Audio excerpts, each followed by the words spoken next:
What if I told you the reason why you can't lose weight is because you're ignoring your emotions? I get it. You may be giving up your diet because you're so frustrated with the lack of progress. You may start to binge eat because you're so disappointed with your supposed diet failures. Maybe right now, you feel really trapped with all the pain, frustrations, guilt, and disappointment that you feel in your journey. But what if I told you you can eliminate all of them and even better, feel all the joy, satisfaction, and fulfillment that keeps your weight off long term? Hi, I'm Carmen. I'm a college student studying food and nutritional science and psychology. Here, I share theories and ideas combined from both fields aimed at improving your well-being. Now, let's talk about why you'll keep sabotaging your weight loss unless you finally stop ignoring your emotions.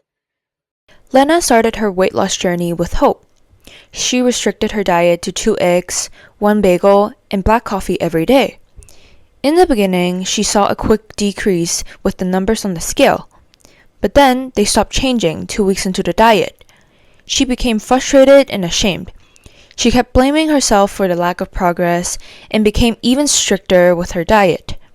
She starved her body during the day and then broke down under guilt and loneliness at night in uncontrollable binges. Each failure made her hate herself even more, and her cycles of punishment and reward became her unhelpful way of coping with emotions. In the end, she didn't just fail to lose weight, she lost trust in herself, trapped in a loop of pain. As you can see, Lena felt a lot of negative emotions, including guilt, depression, shame, and loneliness. Her story is one of the typical examples of how negative emotions can take over our progress and make us spiral into self-sabotaging cycles. But you may wonder, why is it so? That is because thoughts, feelings, behaviors, and physical sensations are often interconnected and influences each other. For example, your emotions are affected by the thoughts and central beliefs you have about yourself and your progress. If you think that you are a failure for not being able to resist eating chocolate, your brain may react to that thought by making you feel ashamed and even depressed. In turn, how you feel will determine whether you act in a way that is helpful or self-sabotaging. When you feel ashamed and depressed, your brain is going to look for ways to cope with these unpleasant emotions. So you may end up binge eating if your brain finds comfort in food. You start devouring everything in sight to escape from the negative feelings. So those negative emotions basically push you to binge eat, and this is why your emotions contribute to how you act. So if we want to prevent self-sabotaging behaviors or foster weight loss-friendly behaviors, we must change our central beliefs and thoughts. But how do we change our central beliefs and thoughts? This is when the ABC model from cognitive behavioral therapy comes into play. In the model, A stands for activating event, B for beliefs, and C for consequences. Activating event triggers beliefs, which then lead to emotional and behavioral consequences. Let's say that Lena consumed more calories than she planned today. When her subsequent thought to this activating event is that she failed and she has no self-control, she would feel ashamed and guilty as a consequence, and she would want to escape from these negative feelings she has about herself. As a behavioral consequence, she starts binge eating. And her binge eating behavior would make her think that she lost control even more, making her feel more ashamed and guilty, and pushing her to engage in more binge eating episodes. Amy is also trying to lose weight, and also ended up eating more than she planned. But unlike Lena, she thinks that it's okay because although she overate, she had so much nourishing food throughout the day. She thinks that she did not fail just because she overate one time. As a consequence, she feels incredibly proud and relieved. She decided to be in touch with her appetite more so that she eats according to her needs, and eventually decided to have berries for desserts to nourish her body even more. Eventually, Amy managed to make steady but consistent progress, while Lena gets trapped in the binge restrict cycle, all because of how they view overeating differently. So basically, different thoughts to the same activating event can result in different consequences. Just like how changing the route of the train can affect where it gets to, If we don't want to end up sabotaging our weight loss progress, like Lena, we will have to change our thinking. But before we do that, we will have to understand the origin of these self-deprecating thoughts.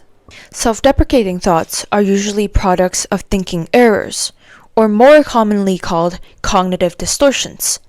In the context of dieting, common cognitive distortions can include all or nothing thinking, catastrophizing, labeling, magnification of the negative, discounting the positive, and overgeneralization. Now, let's illustrate how they can look like with two examples. For all or nothing thinking, it can look like thinking that you have failed. All or nothing thinking says that it's either this or that, and that there is no middle ground. There's no 50% of progress. There's only either success or failure. For overgeneralization, it can look like telling yourself that you always mess up. Here, you're taking one single negative event and applying it broadly and universally to your entire behavior across time. Having cognitive distortions is like wearing a pair of tinted glasses so that you can't see the colors of the actual world. The goal here is to take off those glasses and see what you couldn't see by changing your perspective. To do this, we can start by collecting evidence that contradicts how we currently think, or we can think about an alternative way to explain what we experienced. These are two very important tools in the process of changing our thinking, and the process itself is actually called cognitive restructuring. Now, how do we actually do cognitive restructuring?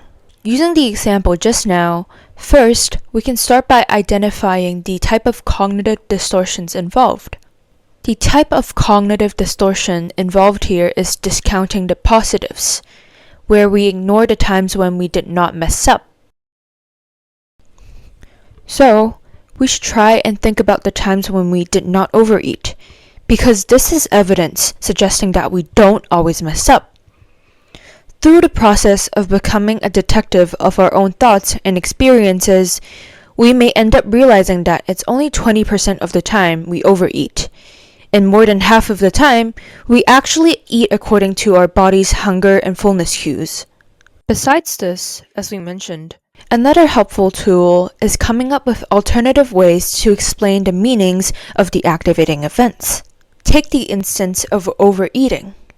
Instead of thinking that we failed because we overate, take an alternative explanation for this can be, this experience can teach me to listen more gently and closely to my hunger and my emotions. The change in our thoughts and perspective can subsequently lead to changes in our feelings. We may start to feel more relieved, empowered, and even hopeful. And this creates an upward spiral for our weight loss journey. But of course, to engage in this process, you will have to put in some mental effort.